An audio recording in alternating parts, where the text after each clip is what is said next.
Hello மக்களே, welcome back to my channel. I hope you are in a good state of health. மக்களே, English is an easy language. உங்களுக்கும் English பேசணும்னு ஆசையாக இருந்தால் என்னோட அகாடமியில் ஜாயின் பண்ணிக்கலாம். For further information, ஸ்க்ரீனில் டிஸ்பிளே ஆகிற நம்பருக்கு கால் பண்ணுங்க. The 10 Tamil to English translations are as follows. Number 1. Put away. Put away means to store something in its original place. இதோட அர்த்தம் என்னவென்றால் இருந்த இடத்திலேயே வைக்கிறது. இப்போ எக்ஸாம்பிளை பார்க்கலாம். டிவி பார்த்த பிறகு ரிமோட்டை இருந்த இடத்திலேயே வை. இது எப்படி இங்கிலீஷில் சொல்லலாம்? Put the remote away after வாட்சிங் the TV. Number 2. Scare away. Scare away means frighten a person or animal so that they go away. இதோட அர்த்தம் என்னவென்றால் பயமுறுத்தி துரத்துவது. இப்போ எக்ஸாம்பிளை பார்க்கலாம். நான் ஒரு நாயை பயமுறுத்தி துரத்தி விட்டேன். இது எப்படி இங்கிலீஷில் சொல்லலாம்? I scared a dog away. Number 3. Heat up. Heat up means to make the food hot which is already cooled down. இதோட அர்த்தம் என்னவென்றால் சமைத்து ஆறிப்போன சாப்பாடை மறுபடியும் சூடாக்குவது. இப்போ எக்ஸாம்பிளை பார்க்கலாம். அந்த குழம்பை சூடாக்கு. இது எப்படி இங்கிலீஷில் சொல்லலாம்? Heat the broth up. Number 4. Cross up. Cross up means to confuse. இதோட அர்த்தம் என்னவென்றால் குழப்புவது. இப்போ எக்ஸாம்பிளை பார்க்கலாம். அந்த மாணவன் ஒரு ஆசிரியரை குழப்பி விட்டான். இது எப்படி இங்கிலீஷில் சொல்லலாம்?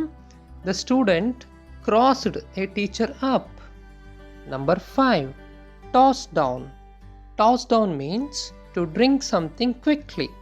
இதோட அர்த்தம் என்னவென்றால் வேகமாக குடிக்கிறது. இப்போ எக்ஸாம்பிளை பார்க்கலாம். சுரேஷ் டீயை வேகமாக குடித்து விட்டான். இது எப்படி இங்கிலீஷில் சொல்லலாம்? Suresh tossed the tea down. Number 6. Talk shop. Talk shop means to talk about one's office when not at work. இதோட அர்த்தம் என்னவென்றால் வெளியில் இருக்கும்போது ஆஃபீஸ் பற்றி பேசுவது.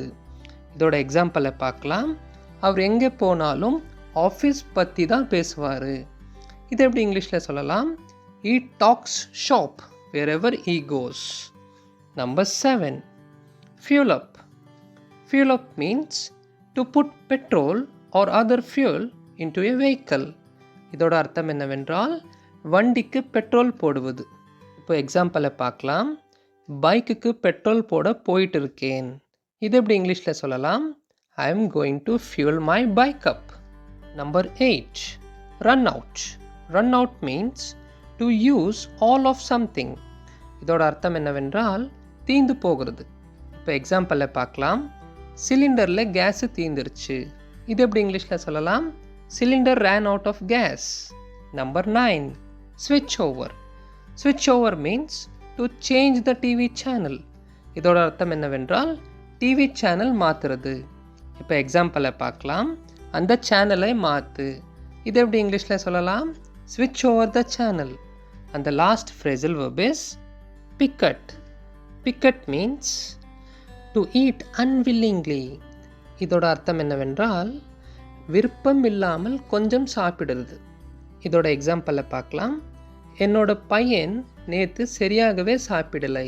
இது எப்படி இங்கிலீஷில் சொல்லலாம்? My son picked it yesterday. மக்களே, I hope you enjoyed the session. I will meet you in the next session. Until then, take care. Bye-bye.